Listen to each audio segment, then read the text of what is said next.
It is a constant sound in the capital city, the revving of engines and squealing of tires. Drag racing has been a hot topic this past year for people in the community and among Little Rock City leaders, with people asking, how can we make it stop? But those involved say it's not quite that simple. THV 11's Ashley Godwin takes a look at the street scene and finds out what drivers want.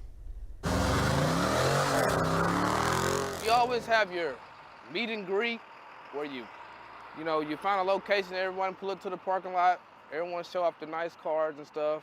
Then you have a second location to where we go, and then we just do donuts. People show off their driving skills. Caravanning, drag racing, drifting, and burnouts aren't anything new to Little Rock, but it became more popular in the streets after the pandemic began. It's like a family thing. Cash has been going for about a year now, recording the meets. Welcome back to another video.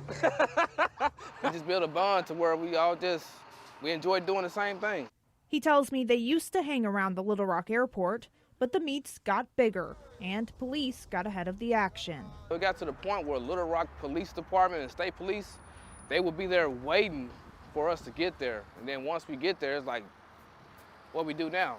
In 2020, Arkansas State Police wrote 107 tickets for drag racing. That's twice as many as previous years. Little Rock Police wrote 862.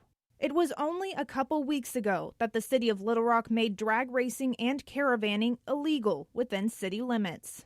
All those in favor for emergency calls, please say aye. Aye. All those opposed, please say nay. Nay.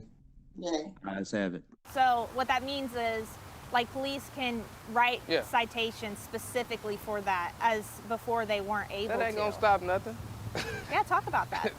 That's not gonna stop anything. It's gonna get worse. Little Rock PD too slow. So that's not going to solve the problem. That's not. So what Not would? even close. It's gonna make it worse. What would solve the problem? Giving us a lot. That's all we want is a lot. Give us a lot, and we'll get off Broadway down here on 17th. We'll stop doing donuts by the Marion Place. If they give us a lot, it's just gonna get worse. Several cities around the country have also seen more people taking to the streets. Some of those cities, like Memphis, have a racetrack available for drivers. It's definitely a good thing to see whenever somebody takes their time slip to their buddies and they say, hey, look, my car's faster than yours. And there's just not quite as good of a way to do that than here at the drag strip. Providing a platform like that will be useful and helpful to those that may want to attend or even pay a small fee. But the thrill, the challenge, those challenges are accepted. Those challenges are published and produced over social media, which is the draw for most of these drivers. Just in the last year alone, Memphis police have given 1,300 tickets for reckless driving. To help stop the problem, they are starting a campaign to slow down Memphis. And the Tennessee legislature is trying to pass a law to make drag racing a Class A misdemeanor with steeper fines and possible jail time. And we want to make sure those fines are not reduced.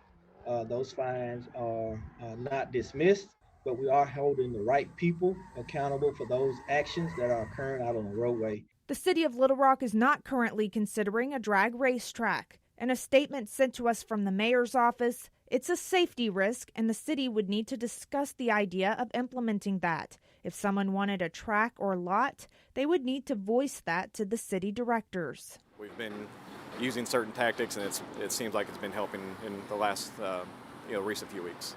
Police are still expected to carry out the new law that prohibits drag racing. When we see people who are doing it, we're pulling them over, writing tickets, towing cars, just trying to make sure that we keep the streets as safe as we can for everybody. I understand it from the city's point. I really and truly do. I understand it from the police's point and everything. But I believe that if we come together and just have a conversation and try to have a dialogue with city leaders, I'm sure we can get something done where it fits to the city, the community, and the young men and women that drive their cars and want to just have fun. In Little Rock, Ashley Godwin, THV 11 News. Now, just today, the governor signed into law steeper drag racing penalties. A person found guilty could get a misdemeanor and a suspension of their license. If caught again, you could get a felony charge.